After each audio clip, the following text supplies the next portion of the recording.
Olá, sejam muito bem-vindos. Este é o nosso segundo encontro da série do IA Agrocast sobre fertirrigação. A ideia aqui é aprofundar um pouco mais na ciência e na engenharia que fazem dessa técnica um verdadeiro sistema de manejo inteligente. Se a intenção é começar a entender o poder da fertirrigação, então o lugar é aqui. Vamos nessa? Para a gente começar, vamos pensar de um jeito um pouquinho diferente. Já parou para imaginar a lavoura como uma grande orquestra? Pense no solo, nas plantas, no clima. Cada um deles é um músico, com seu instrumento, sua partitura. Todos eles são vitais para o espetáculo final. Só que para a performance sair perfeita, para a produtividade realmente explodir, essa orquestra toda precisa de um regente, certo? Um maestro que conheça cada detalhe, que entenda a música e que consiga conduzir todos esses elementos em total harmonia com uma precisão impecável. Ok, então vamos lá. A batuta desse maestro, o que seria? É a fertirrigação. É a técnica que pega o sistema de irrigação, que antes só entregava água, e o transforma numa plataforma de altíssima precisão para entregar a nutrição. É aqui que a mágica realmente começa a acontecer. E o conceito por trás disso tudo é de uma simplicidade que chega a ser genial. Os nutrientes, todos eles, são dissolvidos na água que já está no solo. O que isso significa na prática? Que a planta não precisa ficar caçando comida. Ela simplesmente absorve os nutrientes enquanto bebe a água. É a forma de entrega mais direta e eficiente que se pode imaginar. Certo. Agora, como é que o nosso maestro lê a partitura? É aqui que a gente entra no coração técnico da fertirrigação, que é a tal da assertividade nutricional. Porque a questão não é só aplicar adubo, né? É aplicar com inteligência, com estratégia. E essa partitura, essa estratégia, ela é escrita com base num princípio fundamental, que a gente conhece como o paradigma dos 4 Cs. Pense nisso como a regra de ouro que vai garantir que cada nota, ou seja, cada nutriente, seja tocada no tom certo e na hora certa. E o que são esses 4 Cs? É bem simples de entender. É usar a fonte certa de fertilizante, aplicar a dose certa que a planta está pedindo, na hora certa em que ela mais precisa e, claro, no local certo. Ou seja, direto na zona das raízes, onde tudo acontece. Quando se consegue alinhar esses 4 pontos, nossa, a eficiência vai para outro patamar.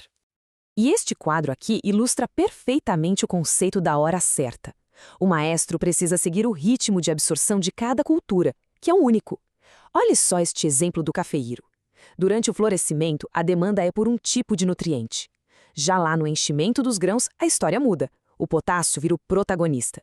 A fertirrigação permite que se acompanhe essa marcha nutricional quase que em tempo real.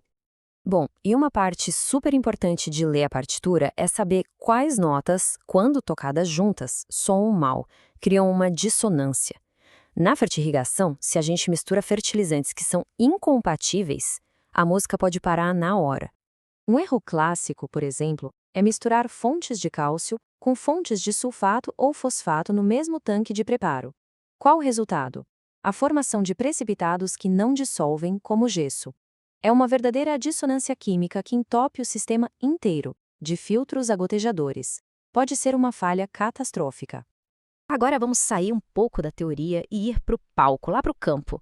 Vamos ver como a técnica do maestro, ou seja, toda a engenharia por trás da aplicação, conduz essa orquestra na prática do dia a dia.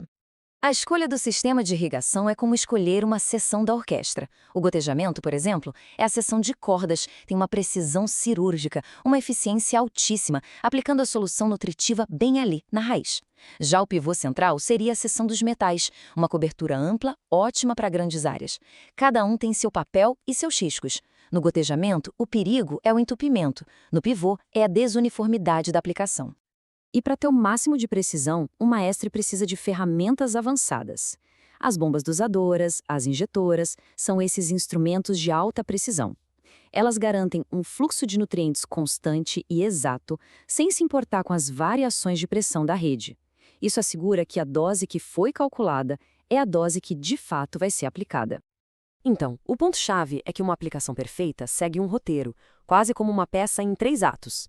Primeiro, o ato 1, a preparação. O sistema roda só com água para pressurizar e estabilizar tudo. Depois, ato 2, a execução.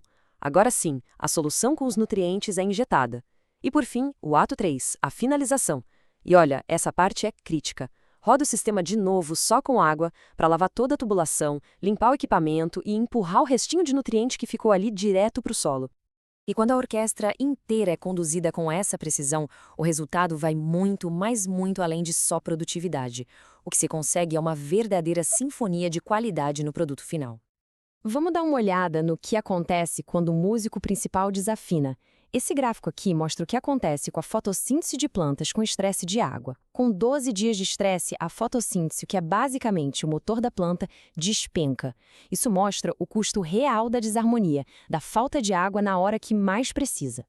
O grande objetivo do manejo inteligente não é só produzir mais, mas sim produzir melhor.